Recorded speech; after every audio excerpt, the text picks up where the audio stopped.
you have the sommelier. Sommelier has an incredible nose, an incredible palate. It's got an incredible knowledge, right? But guess what?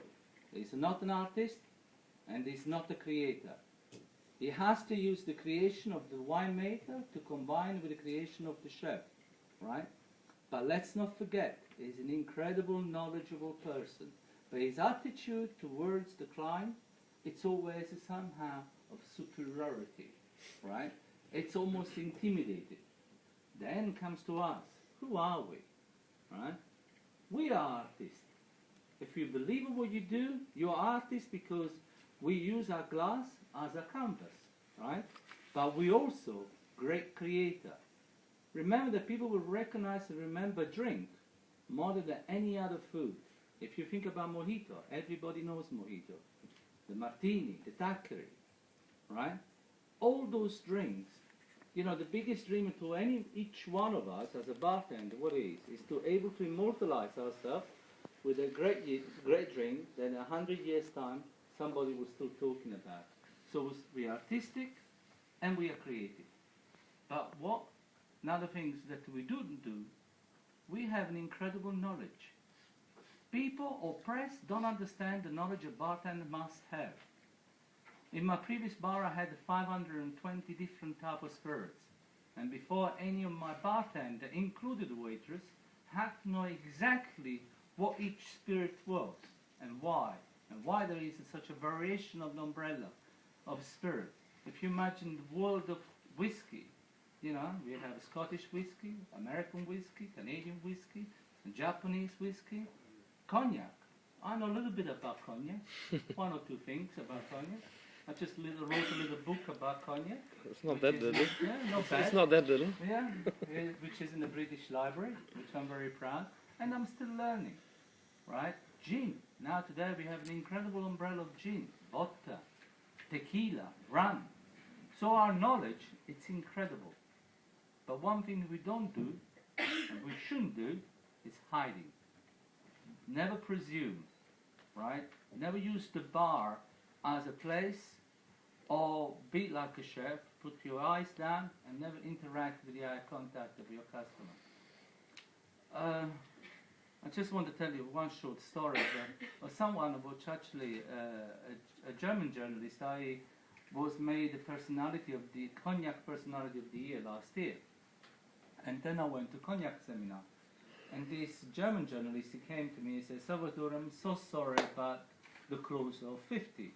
What such a special bar you had. And that made it even stronger, the feeling of that you had such an incredible bar, because it didn't matter if I was there or not. My staff knew I had to interact. I had to give it a heart.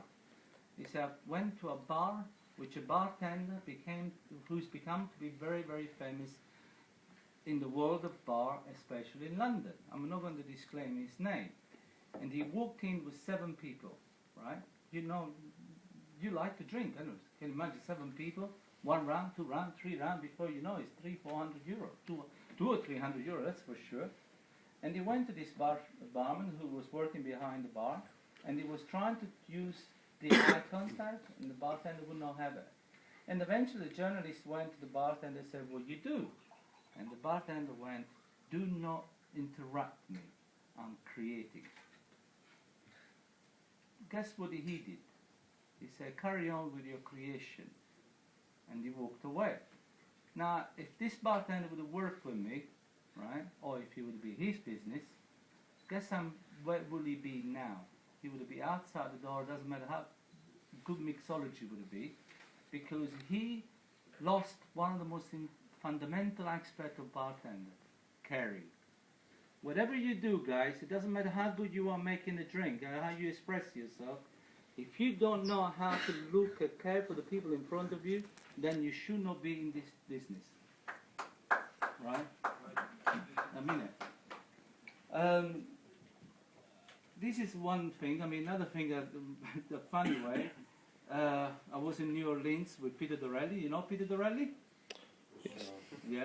I played croquet against him. This is most of the time they call us the little and the large, because we do make a funny cover, me and him. But we went to the New Orleans event, and as we walked out of the event, we stand next to this person, and this person, Peter said to this gentleman, said, "Did you enjoy the event?" Right? And the guy turned around and said, "Yeah, I did actually. But you all forgot, you know, you all talked about the A, you all talked about the B, but you forgot about the C." And the guy looks at him, and Peter looked at me and looks at him, and he says, "Sorry, beg your pardon? Yeah, you all talked about the A, you talked about the B, and you forgot about the C." So Peter turned around and said, "I do beg your pardon, you've got to tell me what you meant about that." I said, "Well, you all talk about alcohol, which is true, we all like to talk about alcohol. You all talking about bartender, because a bartender now we became to be famous from bartender to bartender to bartender to bartender. But then he said, you forgot about the C, which is the consumer, which is me." Right? And how right he was, because in whatever bigger word we, you know, whatever we do without the consumer, without the client, we cannot provide anything. We can't be anybody. So, you know, and I thought it was very, very to the point. It was very good to the point that, you know, because me and Peter Dorelli, we actually apologized for that, you know, because this is the kind of a thing that I get very annoyed when I go to a bar and I become to be the invisible person, right? It doesn't take long just to raise your eyes and just give that eye contact. It's just about saying, "I'm here for you. I'll be with you right away." Guys, use, you know, in my bar I use different scents, and I use one. Every week we do different standard. One, you know, one of the standard is use your 5 senses of the bar: your eyes, your nose, your mouth, your ear, and your hand. Because the eyes gives you the eye contact. Yes, I'm there for you. You notice, you see something. Your ear, it is, although I'm talking to you, also look behind me. Because if I hear a noise, I'll react. I will say, "I'm sorry, excuse me." And I'll go into trying to help if I need to help. I use my mouth because my mouth is my biggest tool that there is. The better I smile, the more the people will come for me. And the nose is like a greater to appreciate the aroma. And the hand is whenever I shake the hand to you, that means that's my personal bond. I bring something to you. But no further ado, I'm going to make a few drinks. With the drinks, I'm going to start to tell you a few stories, so you're going to have a little fun with me. All right? Because otherwise you're going to get But one thing I wanted to do,